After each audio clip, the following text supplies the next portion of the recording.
Can I, will I ever love you again?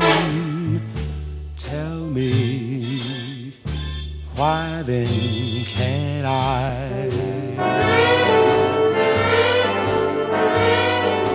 Maybe others want you just like I do. Hi, I'm John Solari, host of the Method Actor Speaks. And today we have a very special guest who was an actor and now does something very interesting that I really want to talk about. And Kara, I almost said it wrong. In there, I was going to say Karen, it's Karalee. Right. Austin. Austin. Mm-hmm. Now, before we get into what you're doing now, and I want to know, why did you want to become an actor? I've always wanted to be an actor ever since I was in the 3rd grade. And I was on the stage and I had this, I don't know, something came over me and it said, well, this is why God put me here, was to act. But my life took a different course and I really didn't go into acting until I was in my 40s. Wow, and you waited a long time. I waited a long time, but I'd always had it in my mind that one moment when I was on the stage, like I said, when I was in the 3rd grade. And so I decided I wanted to, and I always wanted to do it, but I just did other things.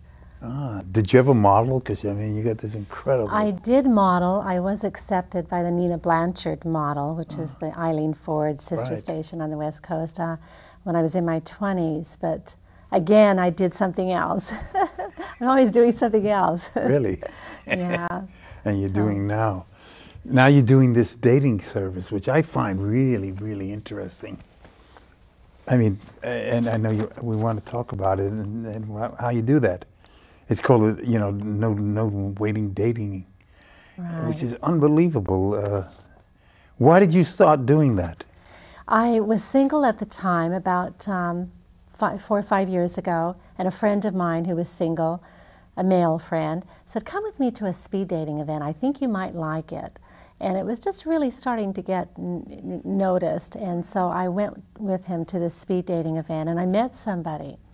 And we dated for about 8 months or so, but I knew that it worked. And I was looking for another business at the time. So I decided to start my own speed dating company. And I did. And then it's just gone into speed dating and dances and custom matchmaking. I really am in it with everything, the full gamut of services. I'm looking at it because you go to places like the Sportsman Lodge, the Hyatt in Westlake, and the Warehouse, Stargaze in West Hills, the Hyatt in Westlake. Right. Yeah, you're all over. I am.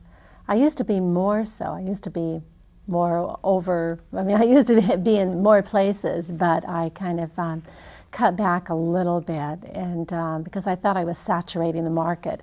I had up to 16 speed dating events a month, all over, up in Valencia and Burbank, Pasadena, and Long Beach. So I kind of cut back, and now I don't go quite not that extensive now, but I still have still cover the whole city. I have one question, and I was thinking about it when coming over here.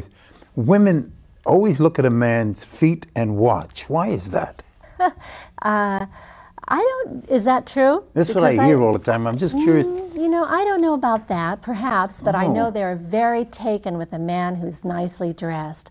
When I have a speed dating event, if a man comes in and he's dressed really nice, guaranteed he will get more women who will will mark him, more matches.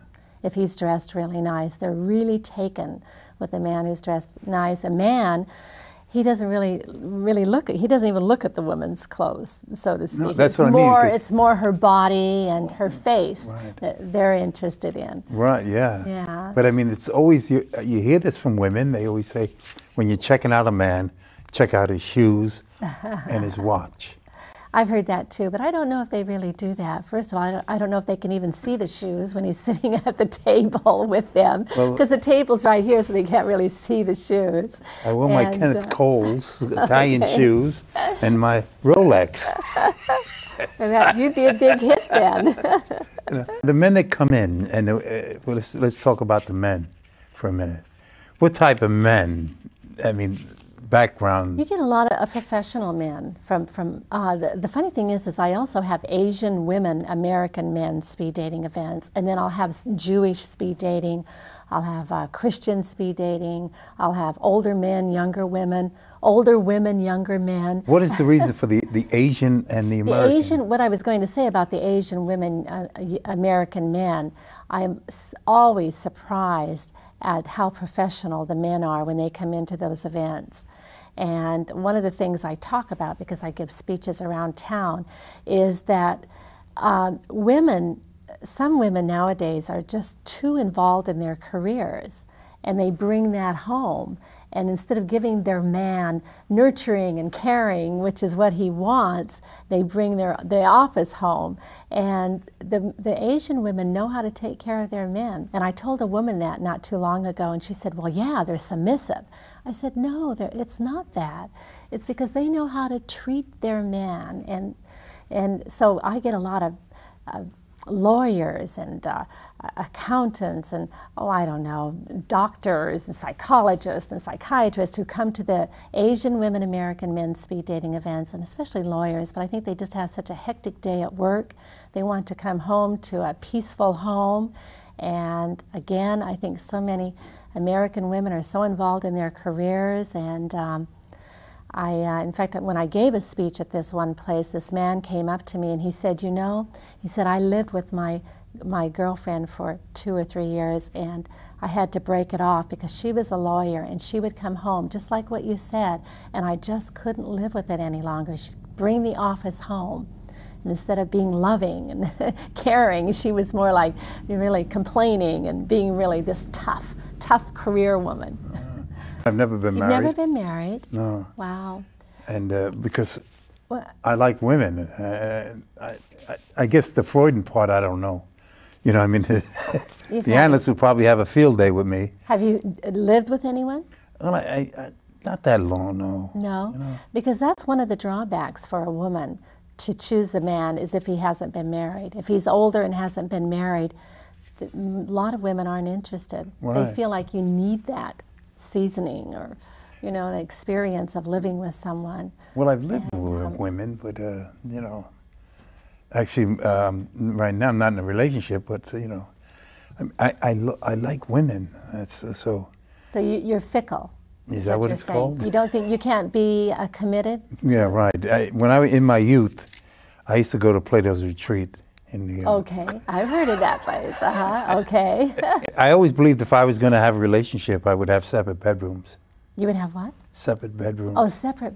Really? Yeah. Why? Because I always enjoyed going in and making love, you know, having sex, and then afterwards. Going to sleep by yourself. Yeah. Did you see the movie Something's Got to Give with Jack Nicholson and Diane Keaton, I think it was? Do you remember that movie? Yes, I do remember. So you're kind of talking a little bit Beverly like D'Angelo, him in that movie. Oh. Remember how he never wanted to sleep over? You know, yeah. Then once he did, he loved it. Yeah.